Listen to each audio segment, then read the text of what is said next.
The morning of March 15th, 1944, changed everything.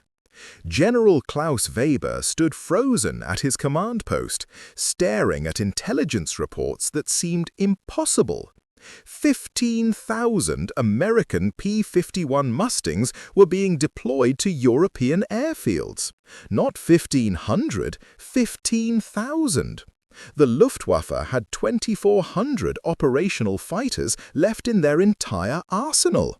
Weber's hands trembled as he reached for the secure telephone to Berlin. The war in the skies was about to become a massacre, and Germany was on the wrong side of the numbers.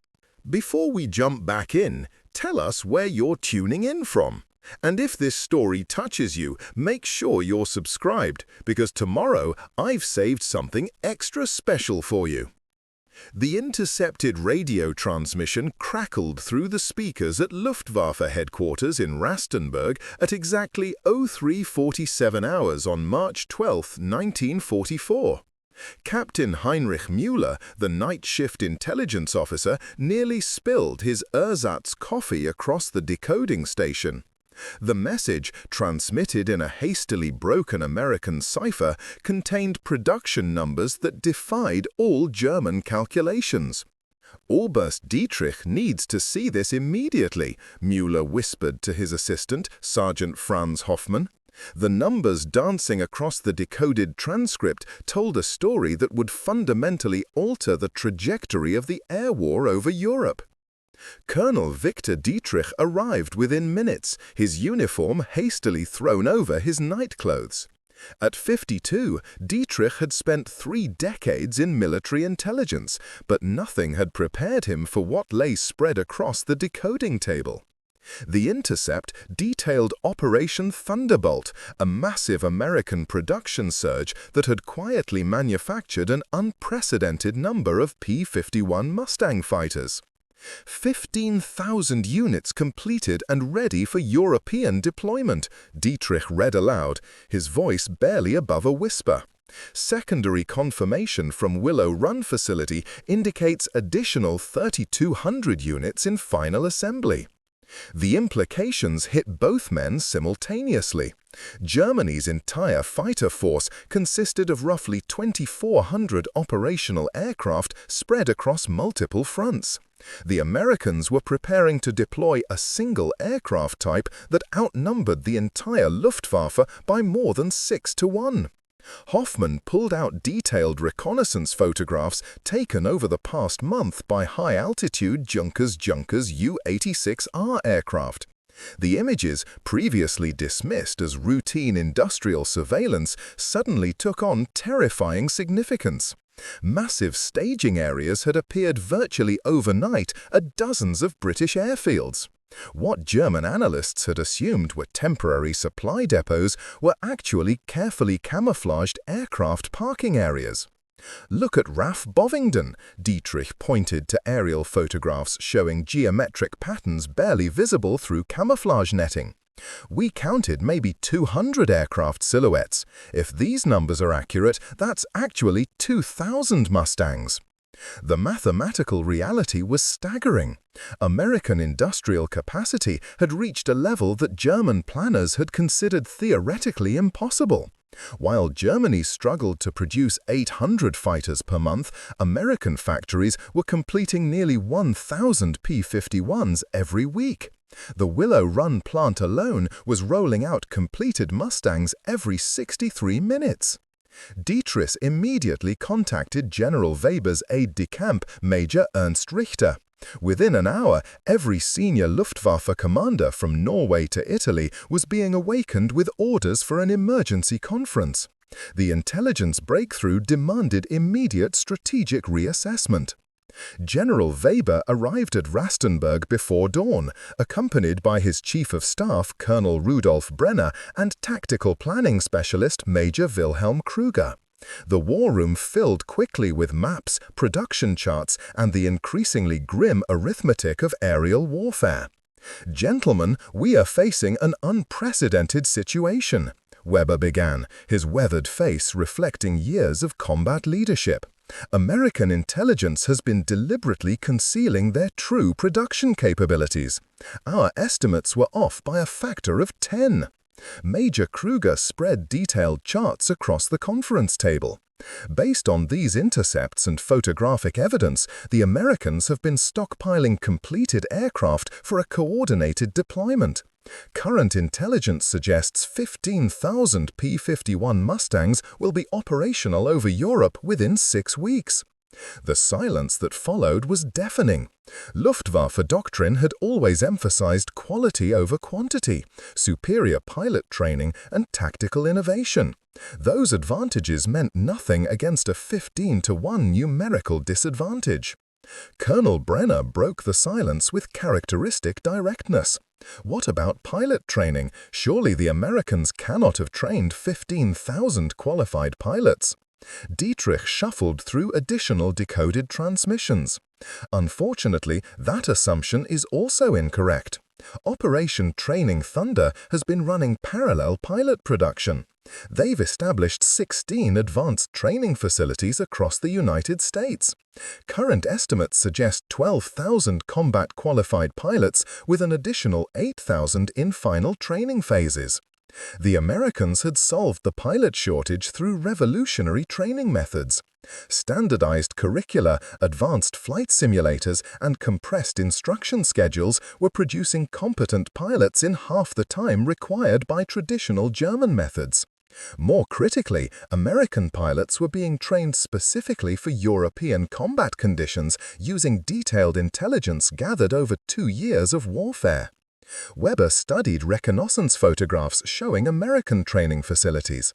Mock European cities had been constructed in Nevada and Arizona deserts, complete with replica German airfields and anti-aircraft positions. American pilots were practicing coordinated attacks against exact replicas of German installations before ever crossing the Atlantic. "They know our defensive positions better than we do," Weber muttered, examining photographs of practice attacks on a perfect replica of the Schweinfurt ball-bearing factories. Major Richter presented the most disturbing intelligence of all. "Oberst, we've confirmed that American industrial planners anticipated German production limitations 18 months ago. This isn't reactive manufacturing, it's a deliberate strategy to achieve overwhelming numerical superiority."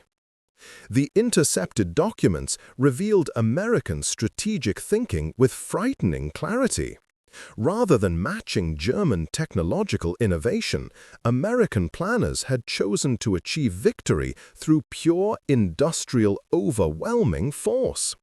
Every P-51 Mustang represented a calculated decision to trade individual aircraft sophistication for massive numerical advantage. German aircraft designers had spent the war developing increasingly sophisticated fighters: the Focke-Wulf Ta-152, Messerschmitt Me-262, and Heinkel He-162. Each represented technological achievements that American engineers acknowledged they couldn't match. But American strategic planners had concluded that technological superiority meant nothing against 10-to-1 odds. Weber examined detailed production schedules that outlined American manufacturing efficiency. Ford Motor Company had adapted automotive assembly line techniques to aircraft production with devastating effectiveness. Where German factories relied on skilled craftsmen building individual aircraft, American plants used interchangeable parts and semi-skilled workers to achieve unprecedented production rates. "Their logistics are equally impressive," Dietrich reported, pointing to shipping manifests. "Pre-positioned spare parts, fuel supplies, and ammunition stockpiles indicate they can sustain 15,000 aircraft in combat operations for at least 6 months without resupply from America."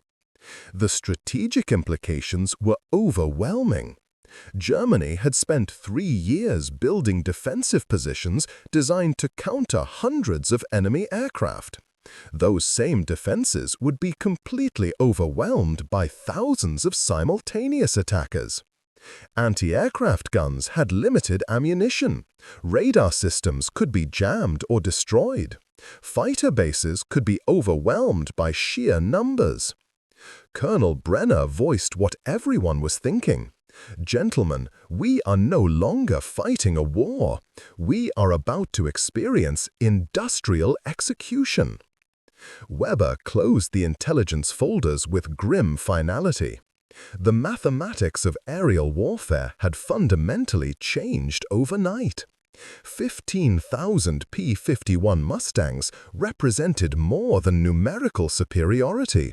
They represented the industrial might of an entire continent focused on a single objective. As dawn broke over Rastenburg, the assembled Luftwaffe commanders faced a reality that no amount of tactical brilliance could overcome.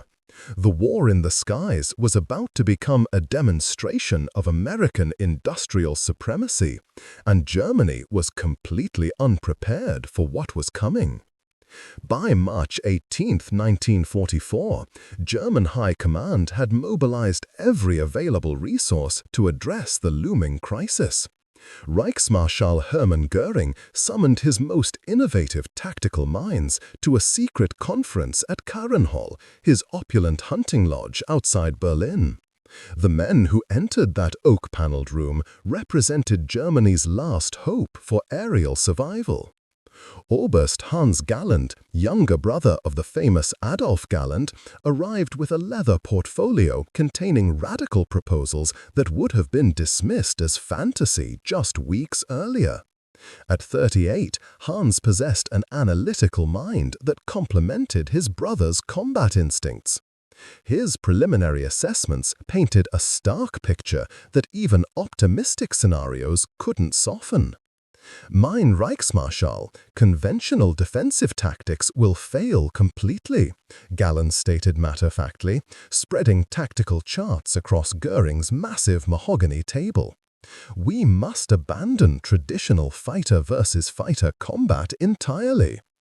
Joining Galland were Colonel Walter Nottony, the innovative ace pilot turned strategic planner, and Dr. Kurt Tank, the brilliant aircraft designer whose creations had kept the Luftwaffe competitive for 4 years. The tank carried blueprints for experimental aircraft that existed only in prototype form, while Nottony brought combat experience from the Eastern Front, where numerical disadvantages had forced tactical evolution. Göring, despite his reputation for grandiose delusions, recognized the mathematical impossibility of their situation. Gentlemen, Berlin expects miracles. What miracles can we provide? Tank unrolled technical drawings for the Messerschmitt Me-262 jet fighter, still in limited production due to chronic engine reliability issues. We can accelerate jet production, but manufacturing limitations mean a maximum output of 120 aircraft per month. Against 15,000 Mustangs, jets alone cannot provide salvation. Nottony proposed a more radical approach. We abandon defensive flying entirely. Every operational aircraft becomes a kamikaze weapon aimed at American bomber formations. Destroy their strategic bombing capacity, and the Mustang deployment becomes irrelevant. The strategy was desperate but mathematically sound. Germany's 2,400 fighters, if used as guided missiles against high-value targets, could potentially eliminate enough American heavy bombers to cripple their strategic offensive. The plan required sacrificing the entire fighter force in exchange for destroying America's ability to conduct deep penetration raids. Galland calculated the exchange ratios with cold precision. If each of our aircraft destroys one American bomber, we eliminate approximately 24,000 American aircrew and 2,400 heavy bombers worth roughly $480 million. The Mustangs become irrelevant if they have nothing to escort. Preparing and narrating this story took us a lot of time, so if you are enjoying it, subscribe to our channel. It means a lot to us. Now, back to the story.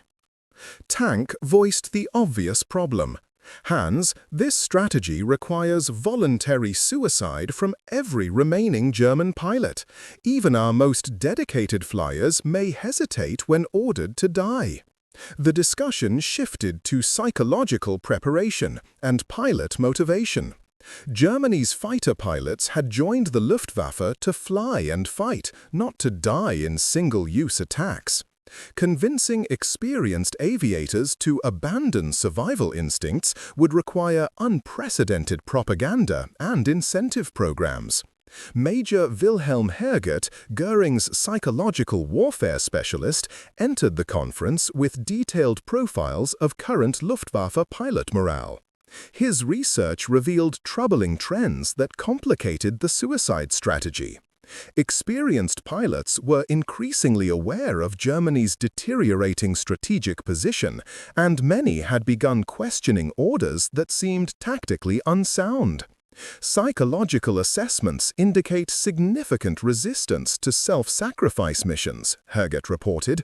Veterans who survived the Battle of Britain and Eastern Front campaigns have developed strong survival instincts. They understand aircraft replacement is impossible. Goering studied pilot dossiers with growing frustration. Germany's most experienced aviators were precisely those least likely to accept suicide missions, while inexperienced pilots lacked the skills necessary to successfully destroy heavily defended American bombers. Tank proposed a technological solution that might preserve pilot morale while achieving tactical objectives. We modify existing aircraft for remote control operations. Experienced pilots guide unmanned fighters by radio into bomber formations, then parachute to safety. The concept was theoretically brilliant, but practically impossible given Germany's limited electronic capabilities. Radio-controlled aircraft required sophisticated guidance systems that German industry could not produce in meaningful quantities. Moreover, American electronic countermeasures could easily disrupt primitive remote control signals. Novotny suggested an alternative approach that leveraged Germany's remaining technological advantages. We concentrate all available aircraft into massive coordinated attacks against single targets. Instead of defending everywhere, we choose specific battles where local numerical superiority remains possible. The strategy required abandoning vast areas of German airspace to concentrate maximum force against selected American operations. By choosing battles carefully, German fighters might achieve temporary local superiority despite overall numerical inferiority. Gallant worked through the mathematical implications of concentrated defense. If we abandon routine fighter patrols and defensive combat air patrols, we can mass 800 aircraft against individual American raid formations. Against typical 300 bomber formations, we achieve nearly 3-to-1 odds. The plan required accurate intelligence about American operations and perfect timing for German responses. Any miscalculation would leave concentrated German forces vulnerable to the very numerical superiority they sought to avoid. Moreover, undefended areas would become free fire zones for American attacks. Dr. Tank introduced his most radical proposal yet, converting Germany's remaining bomber aircraft into massive aerial mines. We strip defensive armament from Heinkel HE-177s and Junkers Ju-188s, fill them with explosives, and crash them into American formation centers. The converted bombers would carry 10 times the explosive power of conventional fighters while requiring only single pilots for guidance. Each successful attack could potentially destroy dozens of American aircraft. The psychological impact on American aircrews might prove as valuable as the actual destruction. Tank's calculations showed promising potential. Germany possessed approximately 400 heavy bombers in various states of readiness. Converted to aerial mines, they could theoretically destroy 4,000 to 8,000 American aircraft in exchange for 400 German pilots and obsolete bombers. Goering examined technical specifications for the proposed aerial mines with growing enthusiasm. Dr. Tank, how quickly can these conversions be completed?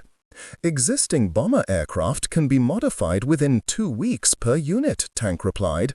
We remove defensive turrets, armor plating, and bombing equipment.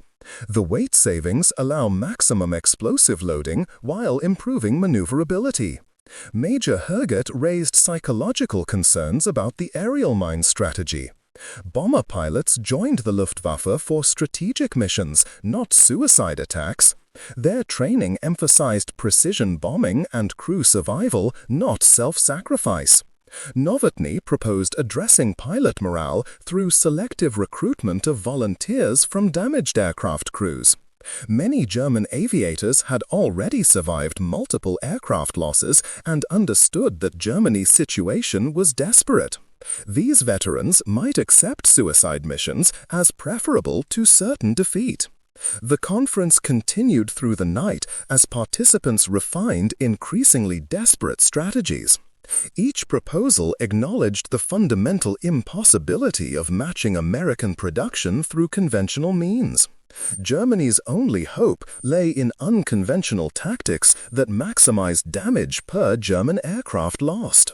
Colonel Dietrich arrived near dawn with updated intelligence that changed everything.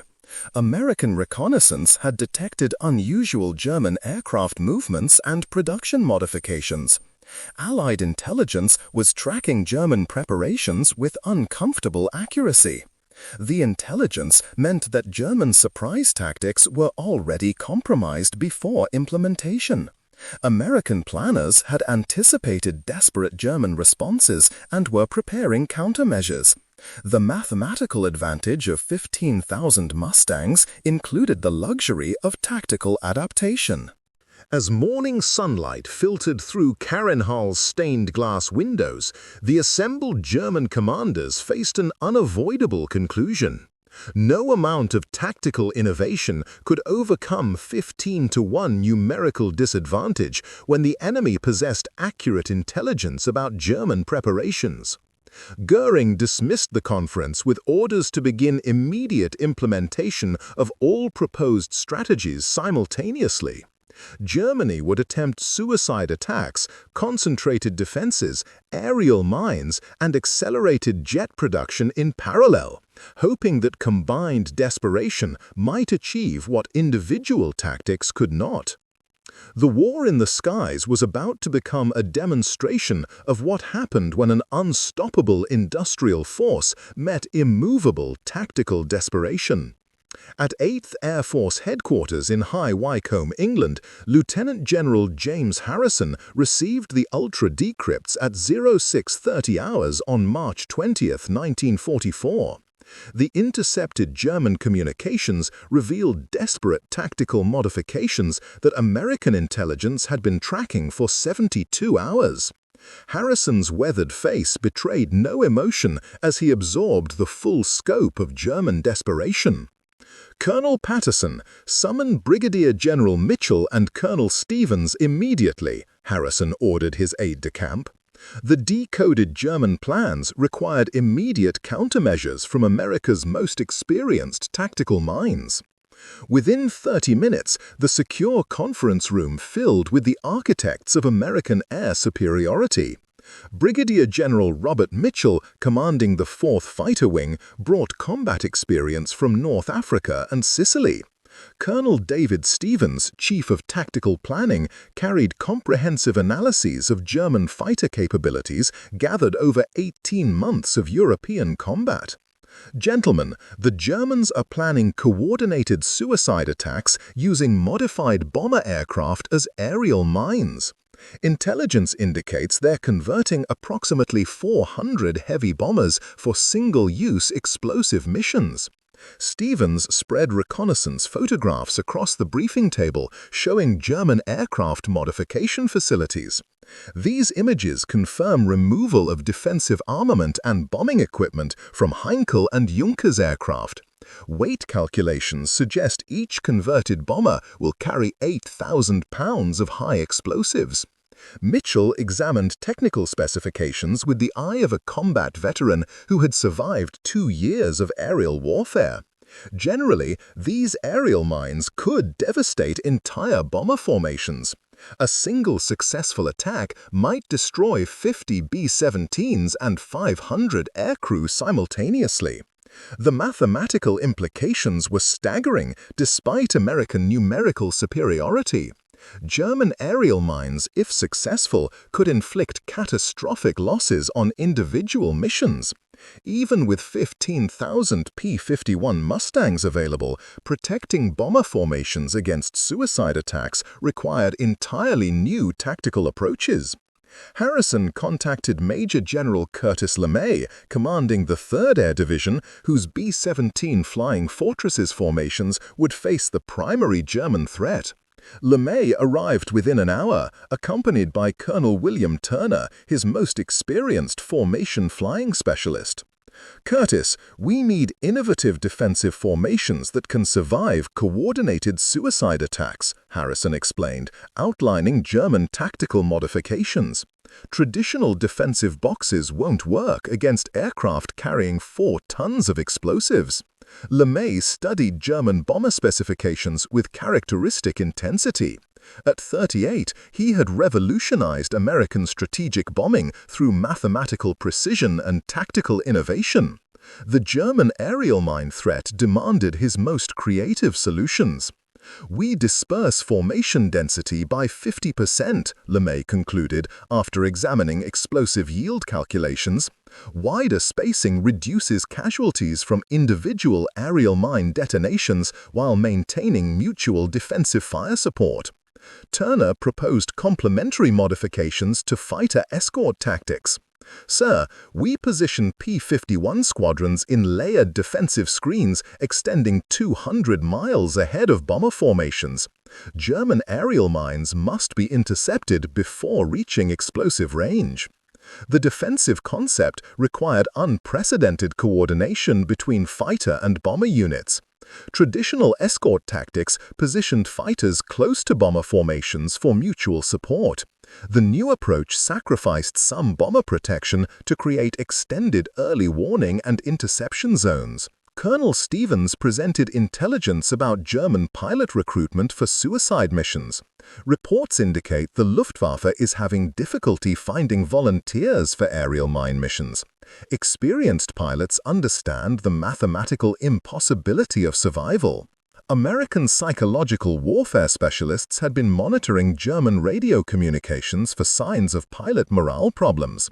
The intercepted conversations revealed significant resistance among veteran German aircrew to orders that guaranteed death without meaningful tactical advantage. "We exploit their psychological vulnerabilities through targeted propaganda," suggested Major Frank Wilson, recently transferred from the Office of Strategic Services. "Radio broadcasts emphasizing the futility of suicide attacks might reduce German volunteer rates." Wilson proposed broadcasting personal messages from captured German pilots describing American treatment of prisoners. Many German aircrew feared that suicide missions represented their only alternative to capture and execution. Demonstrating humane prisoner treatment might encourage surrender rather than self-sacrifice. LeMay dismissed psychological warfare as secondary to tactical preparation. "Gentlemen, we plan for maximum German effectiveness regardless of their internal morale problems. Better to over-prepare than underestimate enemy capabilities." The discussion shifted to specific countermeasures for different German attack profiles. Aerial mines approaching from high altitude required different defensive tactics than low-level attacks. Each approach vector demanded specialized fighter positioning and bomber maneuvering. Colonel Patterson presented updated intelligence about German jet aircraft production. Messerschmitt Me-262 output has increased to 180 units per month, but engine reliability remains problematic. Operational availability rarely exceeds 60%. The jet threat required separate tactical consideration despite limited German numbers. Me-262s possessed speed advantages that conventional fighters couldn't match, but their limited range and fuel capacity created exploitable vulnerabilities. Mitchell proposed exploiting jet limitations through extended combat air patrols. We position P-51 squadrons at maximum German jet range. Force them to engage at fuel exhaustion point where maneuverability advantages disappear. The tactical innovation leveraged American numerical superiority to create multiple engagement zones where German jets faced impossible choices. Early interception preserved fuel for combat, but late interception left insufficient fuel for effective maneuvering. General Harrison received updated deployment schedules showing accelerated P-51 Mustang deliveries to European bases. American production had exceeded even optimistic projections, with completed aircraft arriving faster than pilots could be assigned and bases prepared. We have 18,200 P-51s either operational or in final preparation, Harrison announced. That's 3,200 more than original intelligence estimates suggested. The revised numbers provided even greater numerical advantage while creating logistical challenges for base assignment and pilot training. American success had exceeded planning assumptions, forcing rapid adaptation of deployment strategies. Stevens proposed innovative uses for excess aircraft that addressed German suicide attack threats. We create dedicated interceptor squadrons specifically trained for aerial mine destruction. High-speed attacks against explosive-laden aircraft require specialized techniques. The interceptor concept involved modified P-51s stripped of unnecessary equipment to maximize speed and climb rate. These specialized fighters would focus exclusively on destroying German aerial mines before they could reach American bomber formations. LeMay examined German modification timelines and calculated potential threat duration. Intelligence suggests German conversion programs will peak in 6 weeks. We need operational countermeasures within 30 days. The compressed timeline required accelerated training programs for new tactical procedures. American pilots needed instruction in aerial mine recognition, specialized attack techniques, and formation modifications designed for maximum survivability. Colonel Turner proposed establishing dedicated training facilities replicating German aerial mine attacks using obsolete American aircraft loaded with sand ballast. Realistic training scenarios would prepare fighter pilots for the unique challenges of intercepting suicide aircraft. We convert 50 P-40 Warhawks into training aerial mines, Turner suggested. Pilots practice interception techniques against actual explosive-weight aircraft without live ordnance risks. The training program represented American industrial flexibility applied to tactical problems. Where Germans struggled to modify existing aircraft for new missions, Americans created entirely new training systems within weeks of identifying requirements. Major Wilson presented psychological profiles of German pilots most likely to volunteer for suicide missions. Intelligence indicates recruitment focuses on aircrew who have lost their original aircraft and face court-martial for operational failures. The German recruitment strategy revealed internal discipline problems that American planners could exploit. Broadcasting information about German pilot treatment might reduce volunteer rates while encouraging defections among aircrew facing impossible military justice. As the conference concluded, Harrison surveyed tactical modifications that would deploy 18,000 P-50 Mustangs against desperate German countermeasures. American industrial supremacy had created numerical advantages so overwhelming that German tactical innovation represented mathematical impossibility rather than genuine threat. The war in the skies was evolving into a demonstration of what happened when industrial capacity encountered tactical desperation.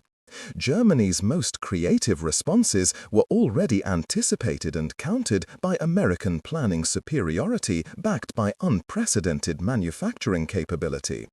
America was about to prove that numerical superiority, when sufficiently overwhelming, rendered enemy tactical skill irrelevant. March 28, 1944, dawned with unusual clarity over the German countryside. At Luftwaffe Airfield Hatzberg, 60 kilometers southwest of Berlin, Hauptmann Friedrich Kellner completed his final equipment check at 05:45 hours. His modified Heinkel Hell 177, now designated Vergeltungswaffe 7, carried 8,400 pounds of Amatol explosive where Bombays once held conventional ordnance. Kellner had volunteered for the aerial mine mission after losing his original crew over Hamburg 2 weeks earlier. At 29, he possessed 340 combat hours and the mathematical certainty that Germany's situation was hopeless. The explosive-laden bomber represented his final contribution to a war that statistics had already decided. Herr Hauptmann, meteorological conditions are optimal for the next 4 hours, reported Sergeant Klaus Zimmermann, the airfield's senior weather observer. Visibility exceeds 15 kilometers with minimal cloud cover between 8,000 and 22,000 feet. 37 modified German bombers prepared for simultaneous takeoff from airfields across central Germany.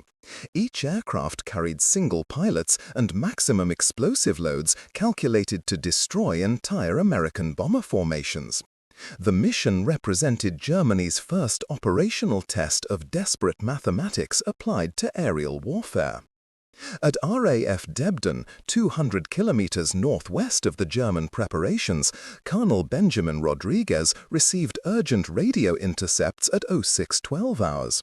American listening posts had detected coordinated German radio traffic indicating imminent large-scale operations. The intercepts triggered predetermined alert protocols throughout the 8th Air Force Command. Major Thompson scrambled the 357th Fighter Group immediately, Rodriguez ordered his operations officer. German communications suggest coordinated attacks within 2 hours. Major William Thompson, commanding the 357th's tactical operations, initiated rapid response procedures perfected through 18 months of European combat. Within 12 minutes, 60 P-51D Mustangs were airborne and climbing toward predetermined interception altitudes. The American fighters carried full ammunition loads and maximum fuel capacity for extended combat operations. Each pilot had received specialized training in aerial mine recognition and high-speed interception techniques developed specifically for German suicide aircraft. Flight Lieutenant Charles Anderson, leading Blue Squadron with 8 Mustangs, spotted the first German formation at 08:47 hours while patrolling 40 kilometers east of Magdeburg. 37 modified German bombers flew in loose formation at 18,000 feet heading northwest toward known American bomber assembly areas. Control, Blue Leader, reporting large German formation, bearing 270 Angels 18. Anderson transmitted over secure radio frequencies. Aircraft appear to be modified bombers with non-standard configurations. The German aerial mines flew without defensive armament or escort fighters, relying entirely on explosive payload and pilot determination. Their unusual appearance immediately confirmed American intelligence predictions about German tactical modifications. Anderson positioned his squadron for high-speed diving attacks designed to destroy aerial mines before they could reach American bomber formations. The interception techniques required precise timing to avoid explosive detonation while ensuring complete destruction of German suicide aircraft. "Blue Squadron, execute Tactic 7 on my command," Anderson ordered, initiating predetermined attack procedures.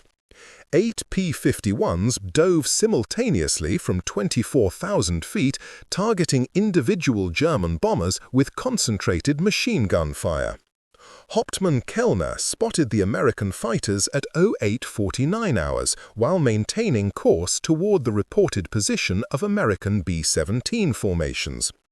His tactical training emphasized explosive delivery over defensive maneuvering, but survival instincts demanded evasive action against superior American fighters.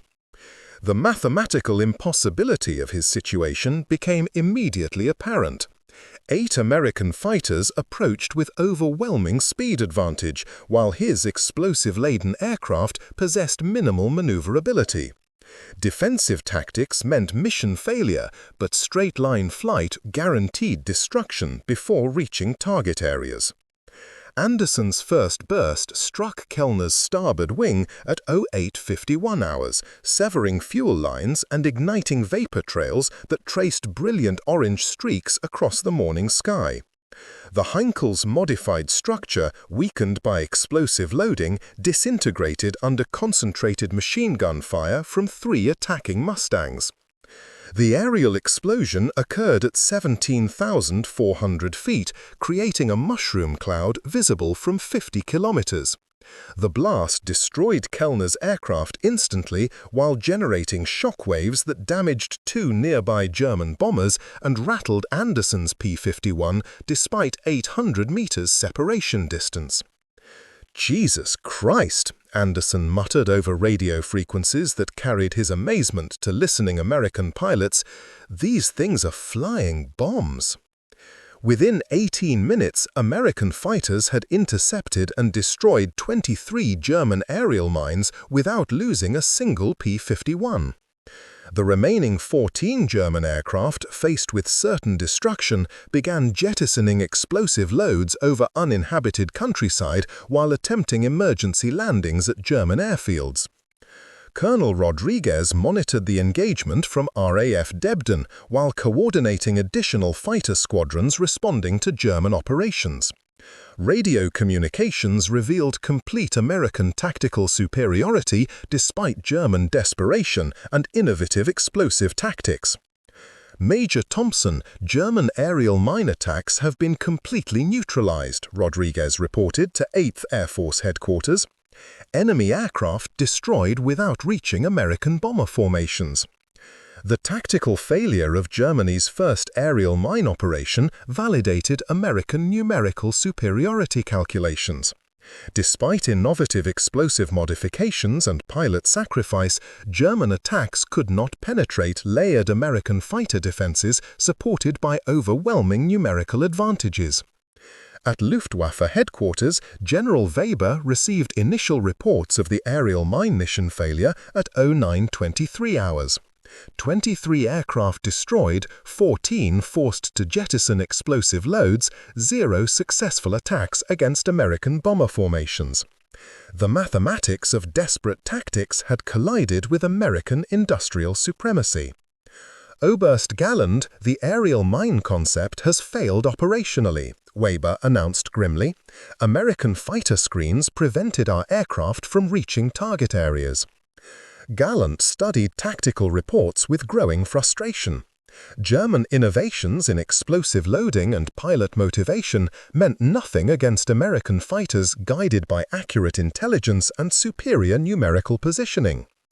Every German tactical advantage was neutralized by American industrial capacity translated into overwhelming aircraft numbers.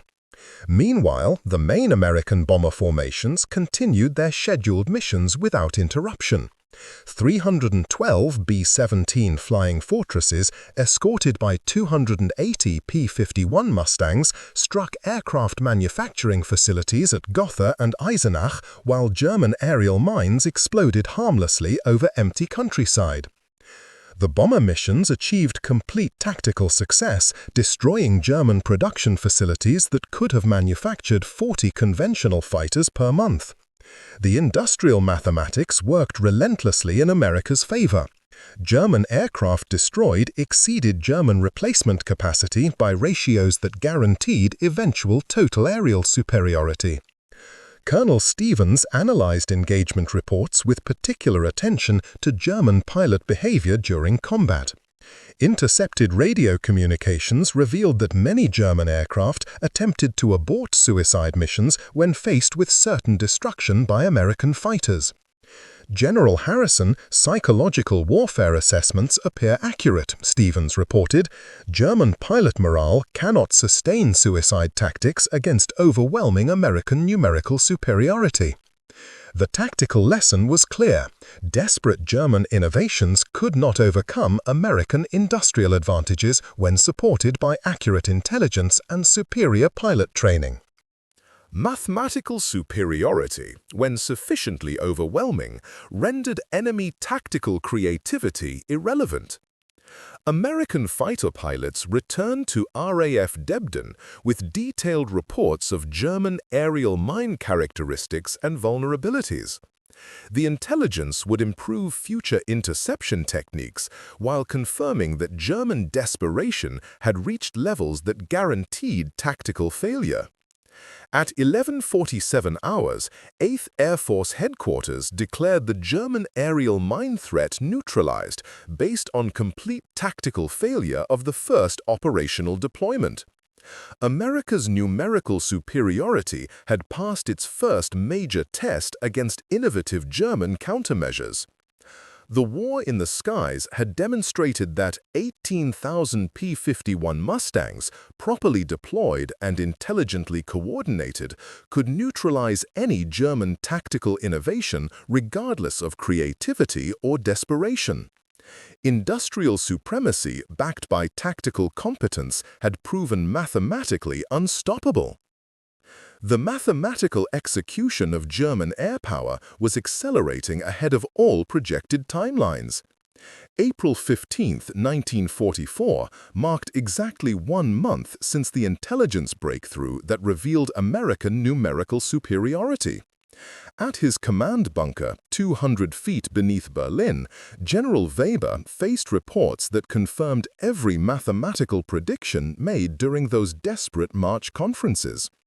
The Luftwaffe had effectively ceased to exist as an operational fighting force. Mein General, current operational aircraft inventory stands at 340 fighters across all fronts, reported Major Richter, his voice barely audible in the concrete chamber. Daily loss rates exceed production capacity by 12-to-1 ratios. Weber studied deployment charts showing the geographical collapse of German air defense. Entire sectors of Reich airspace remained undefended for days at a time, while American bomber formations operated with complete tactical freedom. The 18,000 P-51 Mustangs had achieved something unprecedented in military history: absolute aerial supremacy over an industrialized nation. Colonel Brenner entered the bunker carrying intercepted American communications that revealed the true scope of enemy operations. Oberst, American tactical planning documents indicate they're reducing P-51 deployment to 12,000 aircraft. They consider 6,200 Mustangs unnecessary for current operational requirements. Intelligence represented ultimate humiliation. American commanders possessed such overwhelming superiority that they could voluntarily reduce their forces by 1/3 without compromising tactical effectiveness. Germany's remaining 340 fighters faced an enemy who considered 12,000 aircraft sufficient for complete aerial domination. Dr. Kurt Tank arrived from the Focke-Wulf Design Bureau with prototypes of the Ta-183 jet fighter, potentially Germany's most advanced aircraft design. The sleek, swept-wing fighter represented technological achievement that American engineers acknowledged they could not match. Tank carried performance specifications that demonstrated clear superiority over any Allied aircraft. General Weber, the Ta-183 achieves 580 miles per hour maximum speed with revolutionary swept-wing aerodynamics. Individual aircraft performance exceeds American capabilities by significant margins. Weber examined the prototype specifications with grim appreciation for technological excellence rendered meaningless by industrial mathematics. Germany could potentially produce 12 Ta-183s per month while facing 12,000 American fighters already operational over Europe. Dr. Tank, how many Ta-183s would we need to achieve tactical parity with American forces? Weber asked, though he already knew the mathematical impossibility of the answer. Tank performed rapid calculations on his slide rule.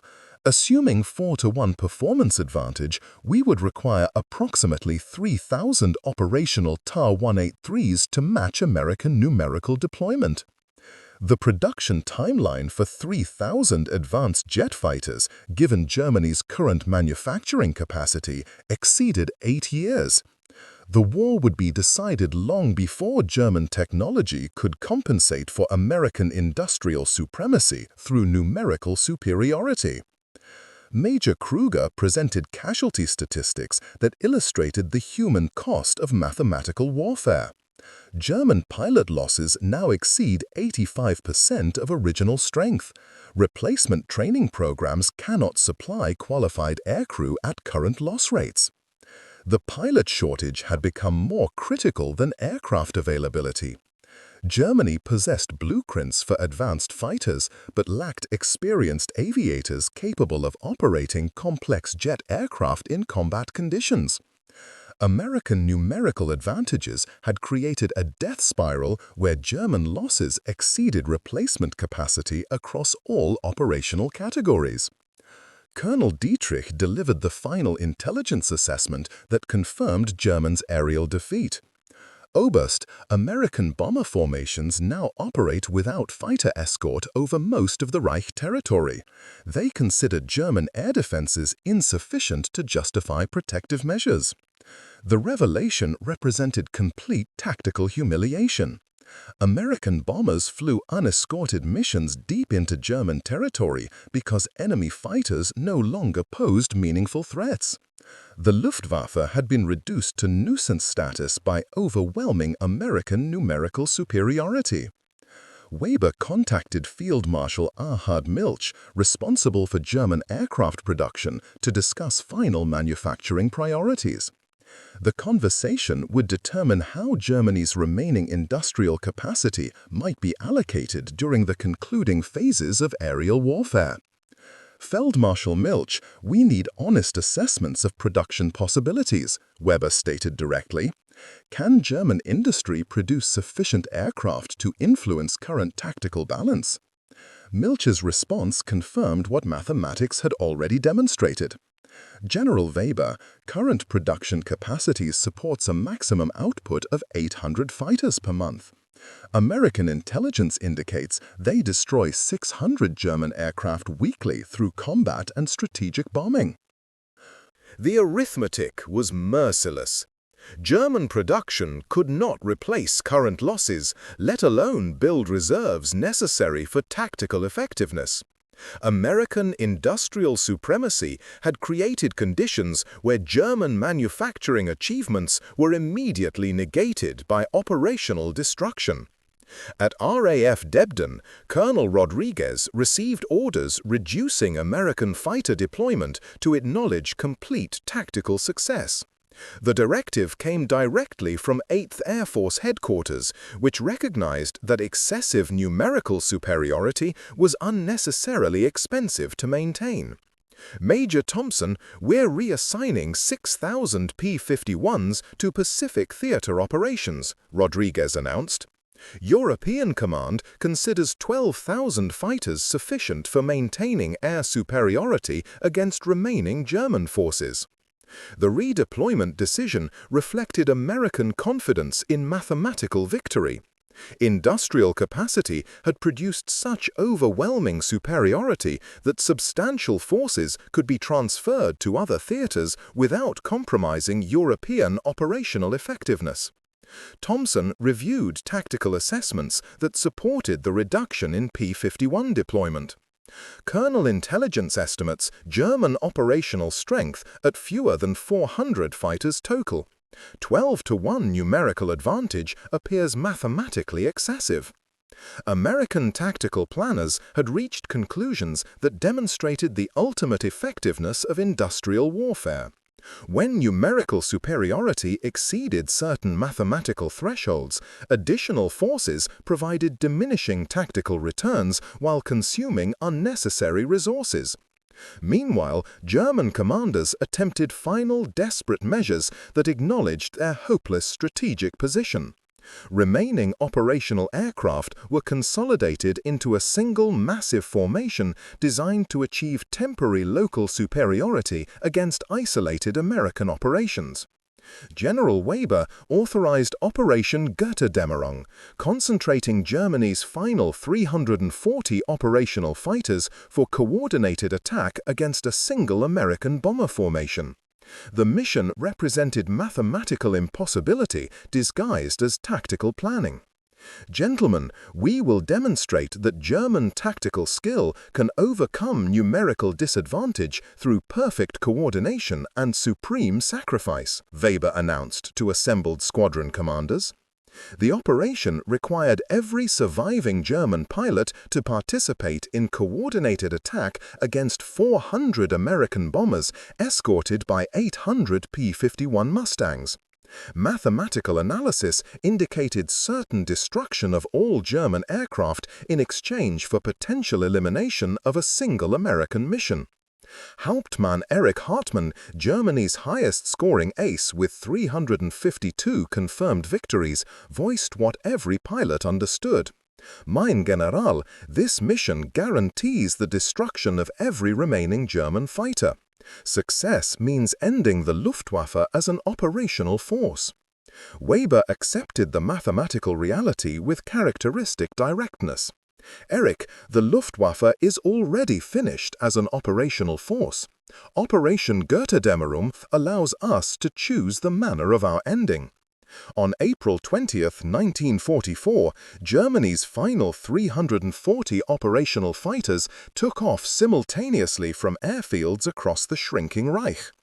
They flew in perfect formation toward predetermined coordinates where American intelligence had positioned 1,200 P-51 Mustangs in layered defensive screens. The engagement lasted 17 minutes. American fighters, guided by radar and superior numbers, systematically destroyed every German aircraft without losing a single P-51. The Luftwaffe ceased to exist at 13:47 hours Central European Time. Colonel Rodriguez filed the final combat report with 8th Air Force Headquarters. German air resistance has ended. No enemy fighters were detected over Reich territory for the past 72 hours. The mathematical execution was complete. 18,200 P-51 Mustangs had eliminated German air power through industrial supremacy translated into tactical dominance. The war in the skies had demonstrated that when numerical advantages reached certain thresholds, enemy skill and desperation became tactically irrelevant. American industrial capacity had proven that mathematics, properly applied through overwhelming force, could defeat any enemy regardless of tactical innovation or individual heroism. The age of industrial warfare had reached its logical, mathematical conclusion. Germany's skies belonged to America, and the numbers had made it inevitable from the very beginning. Up next, you've got two more standout stories right on your screen. If this one hits the mark, you won't want to pass these up. Just click and check them out. And don't forget to subscribe and turn on the notification bell so you don't miss any upload from us.